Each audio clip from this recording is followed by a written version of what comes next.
Olá, bem-vindos! Deixa eu me apresentar para vocês. Eu sou Kellen Pessuto, doutora em Antropologia pela USP, mestre em Artes pela Unicamp, graduada em Cinema pela FAAP e também sou atriz pelo Teatro Escola Célia Helena.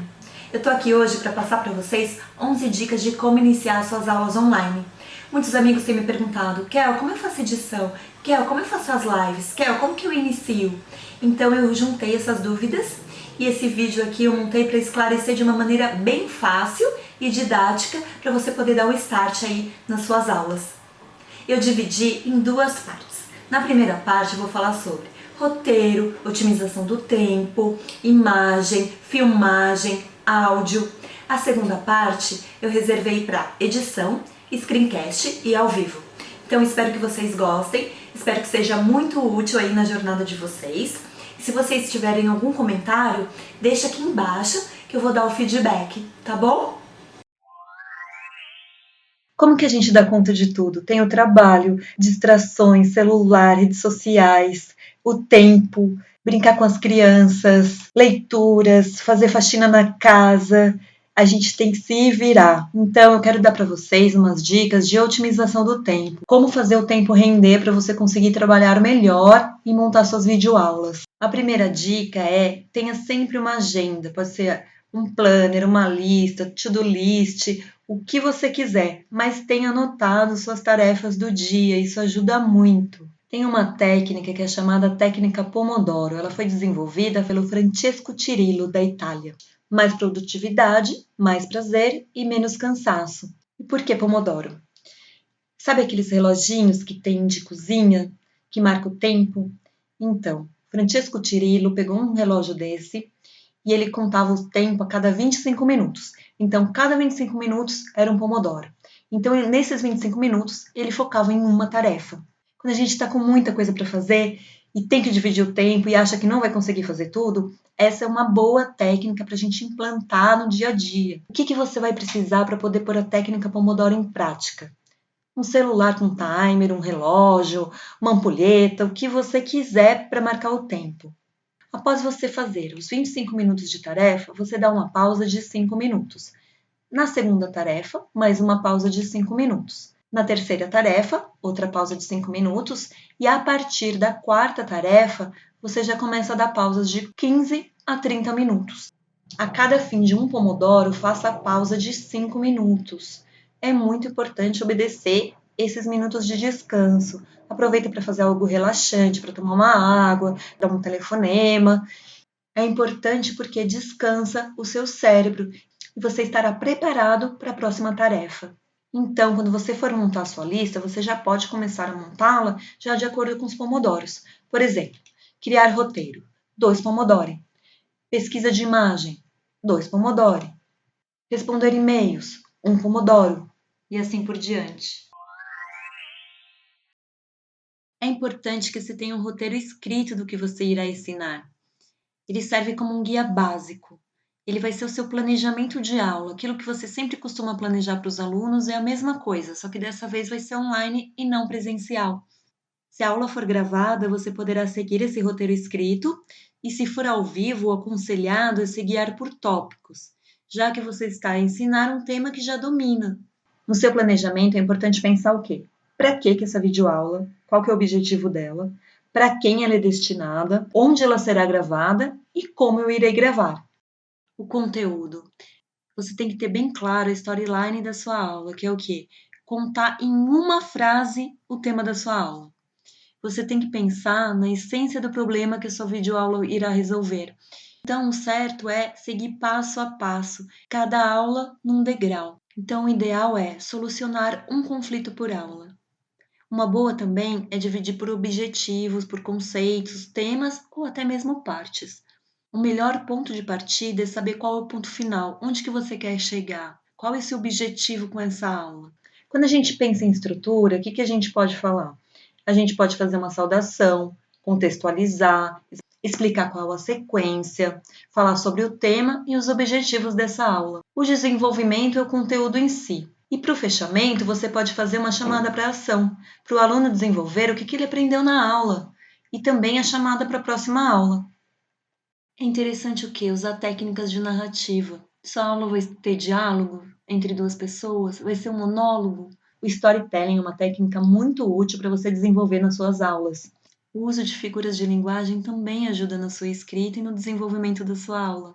A metáfora, analogia, sinestesia, alegoria, antítese, personificação, alusão, todas essas figuras de linguagem vão te ajudar a desenvolver a sua aula.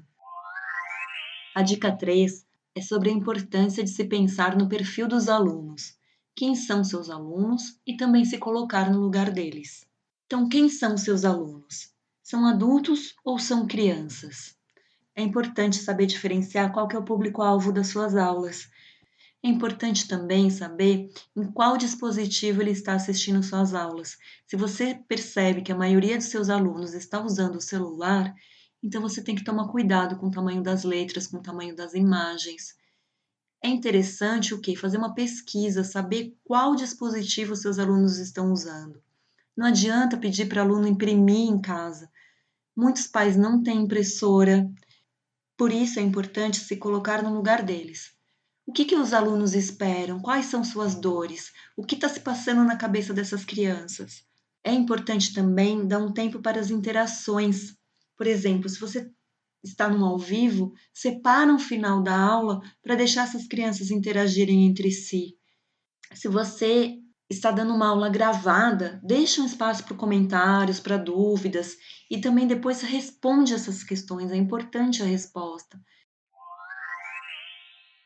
A minha quarta dica é sobre os tipos de interação. A sua aula pode ser de diversas formas. Pode ser em vídeo, pode ser ao vivo, pode ser screencast, pode ser e-book, pode ser animação. É legal fazer teste, quiz e é legal também misturar vários formatos. A lousa. Muitos professores têm sentido falta da lousa, mas é muito possível filmá-la. Você pode fazer o quê? Você pode, se você tiver um quadro branco em casa, você pode já deixar as anotações escritas e depois só ir passando e mostrando, apontando. A lousa virtual também é uma ótima opção e o Zoom ele tem um recurso que é próprio para se usar uma lousa virtual. Quem tem uma mesa digitalizadora também pode usar. No iPad você pode, dependendo do aplicativo, você pode escrever, gravar a tela e transmitir também. Você pode escrever num caderno e ir filmando a sua escrita. Você pode escrever num papel branco. Então você pode substituir a lousa, o quadro negro, por diversas outras opções. Apresentações. A gente pode usar o Google Presentations, PowerPoint, que eu gosto muito, tem muitos recursos, dá para fazer animação, dá para fazer transição. O Prezi também é muito bacana. O Active Presenter tem diversas opções para montar apresentações. A mão desenhando é um recurso muito utilizado também nos vídeos, nos tutoriais, nas videoaulas. Você pode usar a versão gratuita do VideoScribe. O Powtoon também é um programa muito bacana para fazer animações.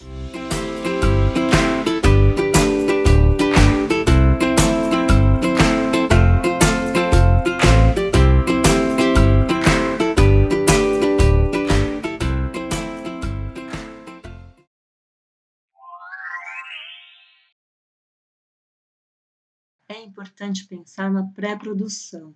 Que música que vai tocar no fundo do seu vídeo? Que cenas serão inseridas enquanto você está ensinando? Aonde você vai gravar também? Será de noite? Será de dia? Qual a iluminação que eu preciso? Todos os recursos que você vai usar já têm que ser pensados na pré-produção. Você vai usar imagens, vai passar trecho de filmes, seu vídeo vai ter vinheta, você vai usar um quadro branco. Se você for usar um quadro branco, já é bom deixar escrito e depois só ir passando pelos pontos, para não perder muito tempo escrevendo. Você vai usar histórias para contar. É importante também treinar no espelho quando você for fazer uma gravação ou até um ao vivo. É um recurso muito utilizado para quem ainda está inseguro, para quem ainda não tem a segurança de se portar na frente da câmera. Em relação ao áudio, a gente vai falar sobre trilha sonora, voz e efeitos sonoros. É importante usar um microfone que deixe sua voz mais alta e isole também os ruídos externos. É importante a gravação num ambiente silencioso, projetar a sua voz, colocar entonação nas frases, usar um tom de voz que você não precisa gritar, falar pausadamente e também falar sorrindo. Uma entonação alegre causa mais empatia nas pessoas. Você pode também usar o teleprompter. Se você tem dificuldade em decorar suas falas, se você precisa de um guia, você pode baixar um aplicativo no seu celular e usá-lo como guia para suas falas.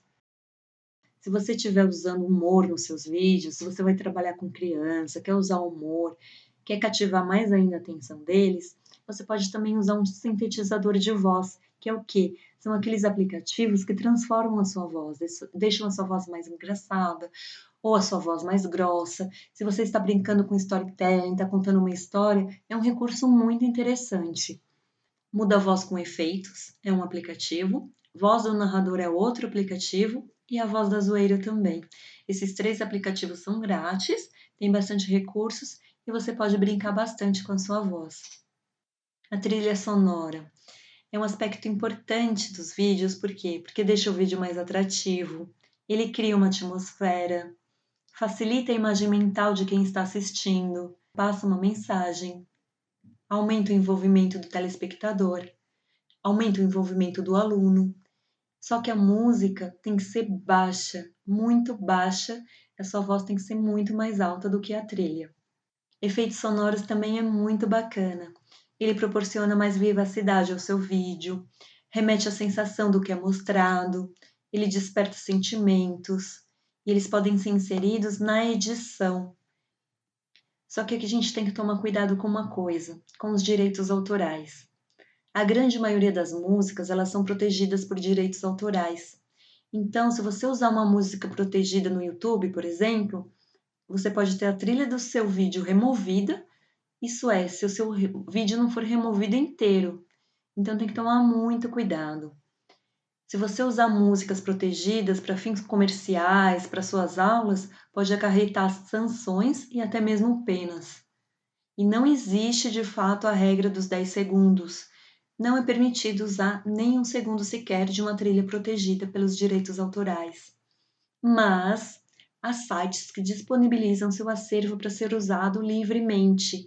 Você não precisa se preocupar que você pode usar essas trilhas chamadas trilhas brancas. Mesmo assim, mesmo você baixando a trilha nesses sites, é importante conferir a licença de cada música para ver qual que é o uso dela. Se você pode usá-la comercialmente, se você tem que citar a fonte. Então, cada música específica tem a sua licença.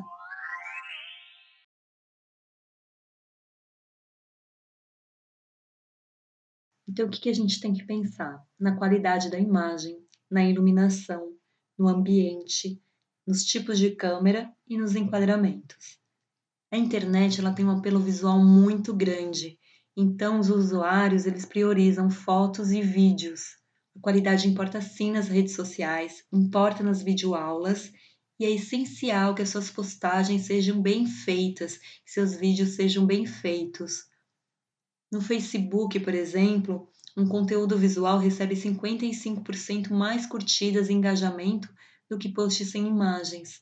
Então a gente percebe a importância da imagem na sociedade hoje. O que a gente tem que pensar? Na iluminação. A iluminação é muito importante. Se você não tem equipamento de luz, você pode usar uma luminária para substituir esse equipamento. Você pode usar a luz do sol. Quem puder investir, eu aconselho investir no softbox, há também refletores, refletores para todos os bolsos. Uma dica muito importante é não filmar contra a luz. Não adianta você filmar de costas para sua janela, porque você vai estar mais escuro ainda, porque o aluno não vai te ver, você vai estar contra a luz. O ideal é procurar o ambiente mais claro da sua casa para fazer essa filmagem. O ambiente também é super importante. É bom procurar um ambiente calmo, silencioso, que não tenha muitas distrações.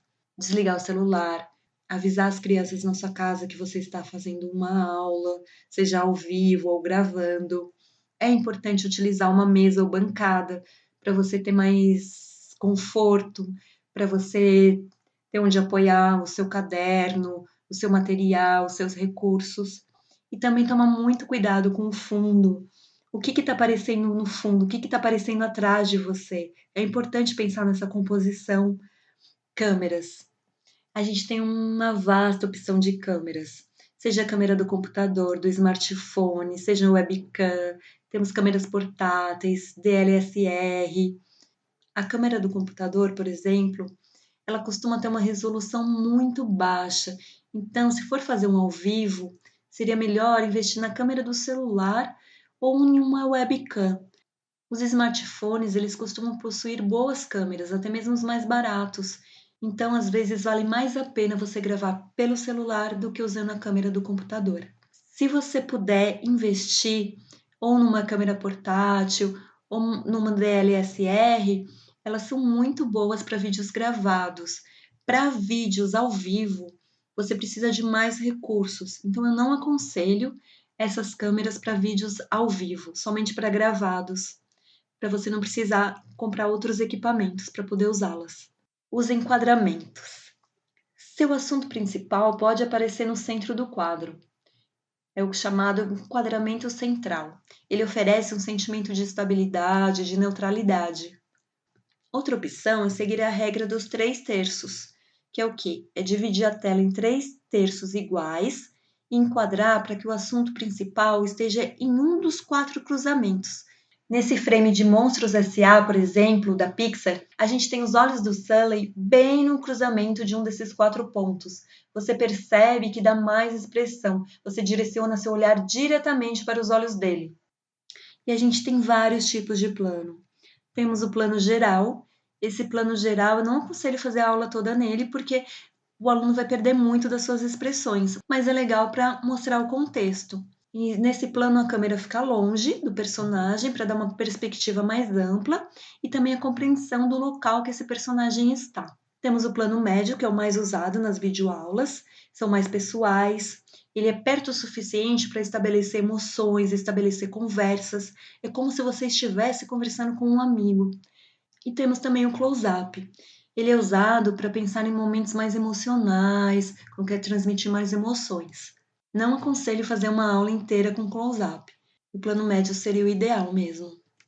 Importante: caso a gravação seja para Instagram ao vivo, Stories ou IGTV, tem que filmar na vertical. Mas, se a sua gravação for para o YouTube, para o Facebook ou até mesmo para o feed do Instagram, a gravação tem que ser horizontal. Não se esqueçam. A gente vai falar sobre cores, estilo e também sobre o banco de imagens. A psicologia das cores. A cor é uma parte importante da narrativa visual. A cor é utilizada para transmitir emoção, ela direciona nosso olhar, enfatiza diferentes partes de uma imagem e cada cor tem uma influência psicológica diferente.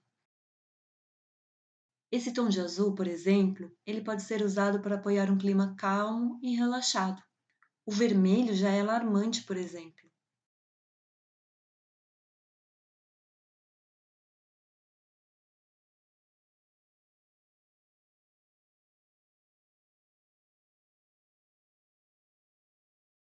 A gente tem a roda das cores, as cores complementares,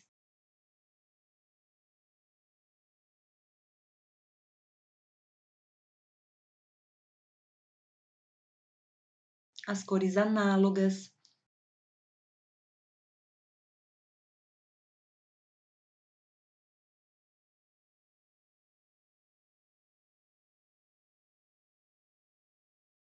A triangulação.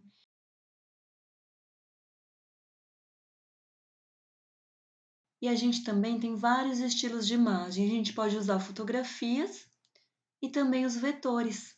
Eu gosto muito de usar os vetores com imagens em PNG. São imagens com fundo transparente. Então, ela se adapta a qualquer fundo que você estiver utilizando. Assim como o áudio, as imagens também são protegidas por direitos autorais. Então, a gente não pode digitar no Google escola e pegar qualquer imagem que apareça na escola, porque com certeza essa imagem tem os direitos protegidos. A gente pode consultar bancos de imagens livres de direitos autorais para usá-las, ou então a gente tem que usar no Google a opção sem limitação. Só assim que a gente pode usar uma imagem tirada no Google. Não é porque está na internet que a gente pode usar para qualquer coisa. Não. O Google é somente um site de busca. Você vai achar onde aquela imagem está hospedada. Mas para você utilizar uma imagem que achou no Google, você tem que pegar uma imagem livre de direitos autorais que está em banco de imagens. Aqui segue para vocês alguns exemplos desses bancos de imagens free. Então essa foi a primeira parte do nosso vídeo Como iniciar as suas aulas online. Espero que vocês tenham gostado. Se tiver alguma dúvida, deixa aí e se prepara para a gente ir para a segunda parte, onde eu vou falar sobre edição e screencast ao vivo. Bora?